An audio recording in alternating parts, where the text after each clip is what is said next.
Complicado para levantarnos porque México te juega bien, tiene un gran técnico, te maneja la pelota. El primer tiempo lo jugamos como lo teníamos que jugar, con mucha intensidad. Y el segundo, cuando nos calmamos y empezamos a mover la pelota hasta el gol, volvimos a hacer lo que somos nosotros. Y después, obviamente, con el resultado, la euforia, la necesidad, se hizo el partido como se hizo, pero había que ganar para acomodarnos. Lo jugamos como lo teníamos que jugar, con mucha intensidad. Y el segundo, cuando nos calmamos y empezamos a mover la pelota hasta el gol, volvimos a hacer lo que somos nosotros.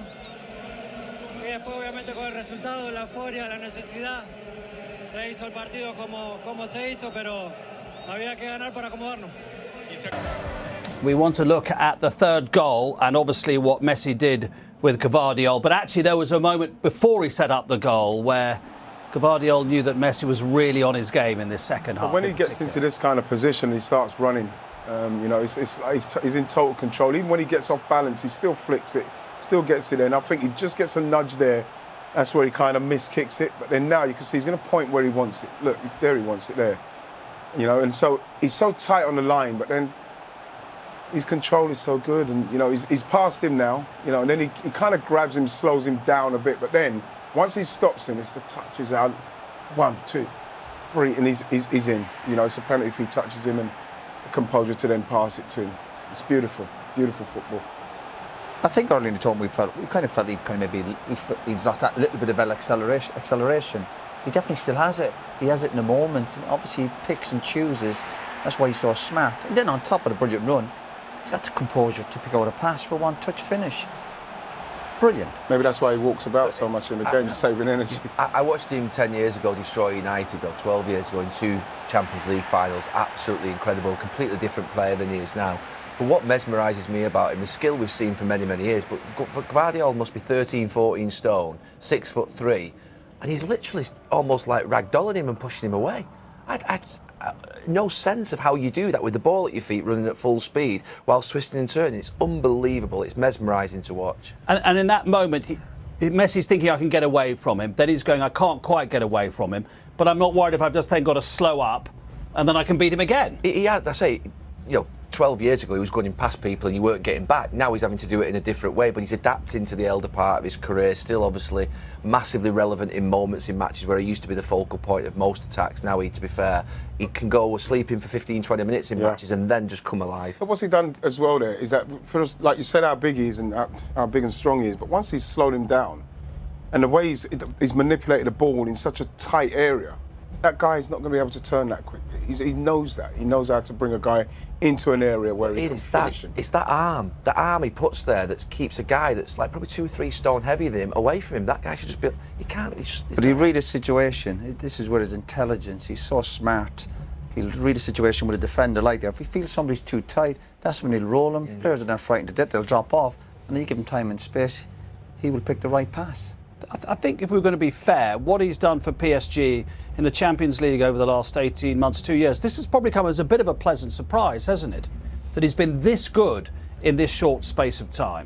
It does feel like a mission, doesn't it, the World Cup to him and to the rest of his team now, who, to be fair, are so collective around him in terms of how saying we're going to keep a clean sheet, we're going to be horrible to play against, we're going to do everything right, and then he'll go and win us the game, he'll do something, and that's what's happening. I think with Messi, as much as PSG have brought him and they've got obviously Mbappe and Neymar, Messi's like mantra in the world of football, like Maradona's, you know, like Pele, like all those guys, Zidane, R9, is to win the World Cup.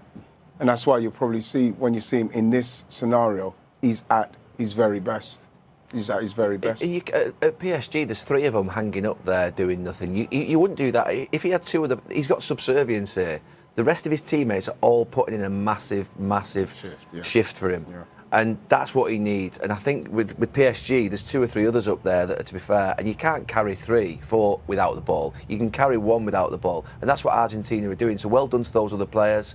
Incredible in terms of what they're doing. But and you know, the young manager deserves huge credit, considering the pressure he was under at the start of the tournament with a bit of a setback. He's managed the group well. He's made changes. They are now more of a workman-like team. The first game it was like too easy for them. They're too open. He's got them sorted, so he deserves huge credit. Because we mentioned Alvarez before the game. That's absolutely justified, isn't it? And Fernandes, two young players in such a big game, come in and they've done the business for him.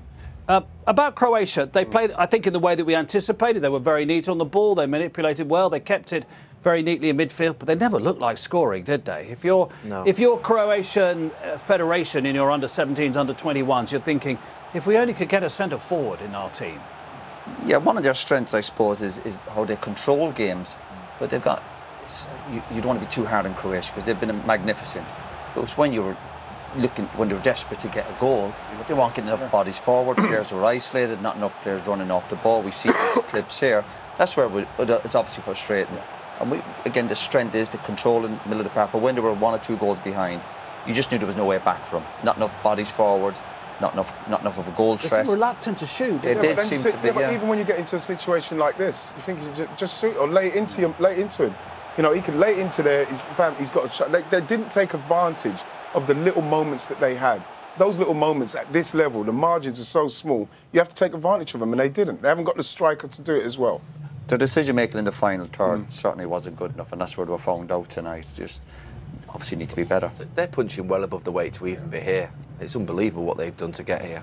I mean, they've actually only won 1 game at this World Cup, and they could come third. I think that says it all, does it? The fact that the paucity of goals and the lack of wins has been borne out by what's happened this evening. Yeah, absolutely. Now, what they've done and what Morocco have done is punch well above the weight, and then I don't think we can be critical of Croatia or Morocco, whatever happens. And Argentina tonight have blown them away through magic moments and a really good performance. And you don't know what's going to happen with Morocco tomorrow, but they're up against an exceptional team in France. Let's get back down to pitch side to get the views of Karen Carney, who's with Laura Woods. Mark, thank you very much. We've been in a pretty privileged position, I have to say, being a witness inside this stadium and listening to how loud it was the entire game, and the stands just absolutely erupting. They didn't stop moving in areas of this stadium. It just shows you, Karen, how much it means to this nation, Argentina, to be into the final of the World Cup. I think you saw it from the players when they went over to that stand in particular, and I thought we were never going to get them off the pitch. But yeah, they were mesmerising the fans, and rightly the players went up to them at the end. Rightly so. You guys in the studio have obviously been speaking about the third goal that went in. The second goal was pretty special as well. I know you wanted to talk about it, where Messi picked the ball up from and the finish and actually getting down and scoring that goal, Karen.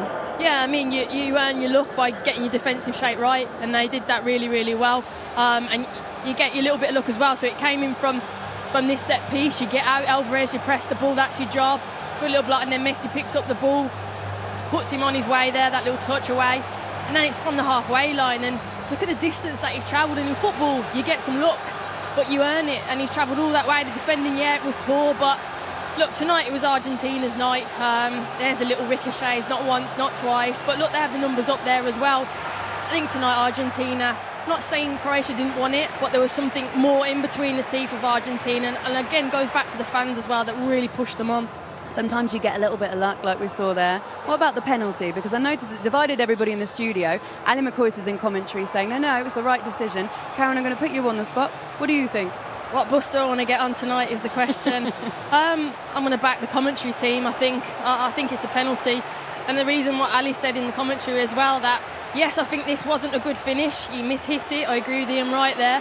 But he could then not get on the end of the ball. So for me, it was a foul, and there's nothing else the centre forward could do, let alone a goalkeeper. And look, penalties there, and just Messi. I mean, we've all spoke about Messi, but to see him live, I've never seen him play live for his country. He blew me even more away tonight.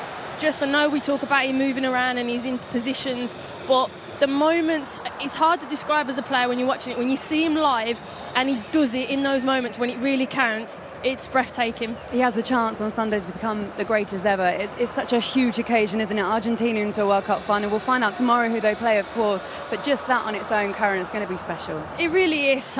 They've celebrated tonight, and they know how massive that was, and they're just one game away from winning the World Cup now. Just a word on Modric as well. Maybe the last time we see him play for Croatia, definitely probably the last time we see him in a World Cup. Not the send-off, I suppose, that any Croatian in this stadium wanted, but some player, Karen. He did, and again, we're close to the pitch there, and we saw him kind of holding his hands in his head. He knows that's a big opportunity missed, and what a player he is. And to be fair to the Croatian fans, they shouted legend as he walked off, and he absolutely is, and an unbelievable player. But unfortunately, tonight wasn't his night, and the guys in the studio highlighted that you can be the best midfielder in the world, but you need someone to play it to. You need a centre forward. All right, thank you, Karen. One legend out, one legend through to the World Cup final. 30 extra flights being put on from Morocco tomorrow. 13,000 free tickets, we believe, being distributed by the Moroccan FA. So many Moroccan fans who are in town for this game. Gary, they've conceded 1 goal in 5 games. That was an own goal. They've kept clean sheets against Croatia, Spain, Belgium and Portugal. They've got a few injuries. Nothing's confirmed yet. Can they do it? They can do it. I mean, they're defending, obviously, you just mentioned the stats there are unbelievable, but the tenacity in their defending, the way in which they go about their business. What impresses me most, actually, is when they win it back. Having played in a team that sat back in tournaments quite a bit and play quite deep like they do, they shift out quickly, but they also try and play out through triangles and try and play up the pitch, whereas I think some teams that play deep, they end up just whacking it long. They don't do that. They've been unbelievable in this tournament. It is the story of the tournament, and I think it'll be one step too far for them. I think France will beat them, but they could do it. I think a lot of people, thought it'd be one step too far against Portugal after we'd seen Portugal put 6 past Switzerland. So it just makes you think, doesn't it? Well, it does, because they're on the threshold of great things. They've already achieved unbelievable things, and you like to think that they feel that they can do it. You know, you look at Boufal and Ziyech against their fullbacks; they can cause problems. I think Amrabat is going to have to do a job on Griezmann, but this is the time. This is the time where you go and you just go forth and write yourself a page, you know, in history. I think I'm not going to write them off. No way. I'm looking forward to Hakimi against Mbappe, because they are teammates, of course, in Paris. That is going to be a great tussle. Huge battles, of course, and we talk about spirit and fight. That's not enough to get to a World Cup semi-final. They've showed great quality, but you just think the French attacking players will turn up. We saw Argentina attacking players turn up for the big occasion semi-final, and you think it'll be very difficult to stop the French attacking players because they're so good. But it's been an amazing story, but I think it's coming to an end. What I saw Saka do to Hernandez, and what Harry Kane could have done if you get the ball in and around Upamecano, if you can get it around him, running at him, you know what I mean, anything could happen. The way they're defending, if they can get something. Ziyech against Hernandez after what Saka did to Hernandez? Exactly. I know we're trying to make a case for Morocco, but that's right that we do that. Yeah, absolutely. And look, let's hope they go and do it. It'll be the most incredible story of all time. I just don't think France will make the mistakes that Portugal made. I mentioned before about Fernandes, Bruno Fernandes and Bernardo Silva. They ended up coming this side of the whole of the Moroccan team to get on the ball. That's perfect for Morocco. You need to stay patient in the spaces in between them and work the positions, and I think Griezmann will do that. The 2 wide players won't come deep to get on the ball for France, Dembele and Mbappe. They'll stay on the last line. They'll wait for those moments, because that's what I think they're a more experienced team than Portugal are. They might be able to stop one of the brilliant attacking players. Obviously, we're talking 3 officers, Giroud, Griezmann and Mbappe. But 1 or 2 of them will come alive, obviously. We saw that against England. Even Giroud was having a quiet game, pops up, and 1 or 2 of them will do the damage tomorrow. Well, that's what England found. They kept Mbappe reasonably quiet, but problems elsewhere. They're still here, aren't they? They're still celebrating. Most of Buenos Aires is still here. It shows what it means. We've been saying before, they've just travelled in tens of thousands of them. I mean, obviously, that's just a small portion of the ones, but they've been here all the way through the tournament. They've been unbelievable.